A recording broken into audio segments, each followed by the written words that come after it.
வணக்கம் சொந்தங்களே, இன்னைக்கு நம்ம சேனல்ல பாத்தீங்கன்னா ஒரு டிராக்டர் பிளஸ் ரொட்டவேட்டர் சேல்ஸ்க்கு வந்திருக்கு. வண்டி பாத்தீங்கன்னா நியூ ஹாலண்ட் 5510 எக்ஸல் சீரிஸ் வண்டிங்க. 2022 மாடல். ஹெச்பின்னு பாத்தீங்கன்னா 50 ஹெச்பி வரும்.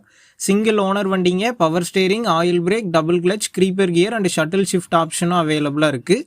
வண்டி பார்த்தீங்கன்னா ஒரு 500 மணி நேரம் தாங்க ஓடி இருக்கு. சேர் ஓடாத வண்டிங்க, மிக தெளிவாக இருக்குது.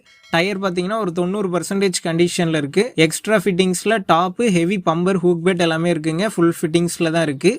வண்டிக்கு புக்கு, இன்சூரன்ஸ் ரெண்டுமே கரண்ட்டில் இருக்குங்க. அடுத்த ரொட்டவேட்டர் பார்த்தீங்கன்னா ஏஇஎஸ் 42 பிளேடு ரொட்டவேட்டருங்க. 12 இன்ச்சு பிளான்ச் வரும். அதே மாதிரி இது வாழைக்கும் ஓட்டிக்கலாம், நார்மல் ரொட்டவேட்டராகவும் பயன்படுத்திக்கலாங்க. பிளேடு பார்த்தீங்கன்னா ஃபுல் கண்டிஷனில் இருக்குது. நம்ம சேனலில் உங்களுடைய விவசாய கருவிகளை சேல் பண்ணணும்னு நினச்சிங்கன்னா நம்ம சேனல் எபோட் பேஜில் என்னுடைய கான்டாக்ட் நம்பர் இருக்குது. நீங்கள் என்ன நேரடியாக தொடர்பு கொண்டு உங்களுடைய விவசாய கருவிகளை நம்ம சேனலில் சேல் பண்ணிக்கலாம். இந்த டிராக்டர் ப்ளஸ் ரொட்டவேட்டர் இருக்கக்கூடிய லொக்கேஷன்னு பார்த்தீங்கன்னா நம்பியூருக்கு அருகில் தாங்க இருக்குது. இந்த டிராக்டர் ப்ளஸ் ரொட்டவேட்டருக்கு என்ன விலை சொல்லியிருக்காங்கன்னா 11 லட்சம் ரூபாய் சொல்லியிருக்காங்க. இந்த விலையுமே பார்த்தீங்கன்னா நேரில் வந்து பேசும்போது அனுசரித்து தரப்படும் தாங்க ஓனர் சொல்லியிருக்காரு. டிஸ்கிரிப்ஷனில் ஓனருடைய கான்டாக்ட் நம்பர் தந்திருக்கேன். தேவைப்படும் நண்பர்கள் கான்டாக்ட் பண்ணி நேரில் போய் பார்த்து பேசிக்கிங்க. அடுத்த வீடியோவில் சந்திப்போம். நன்றி, வணக்கம்.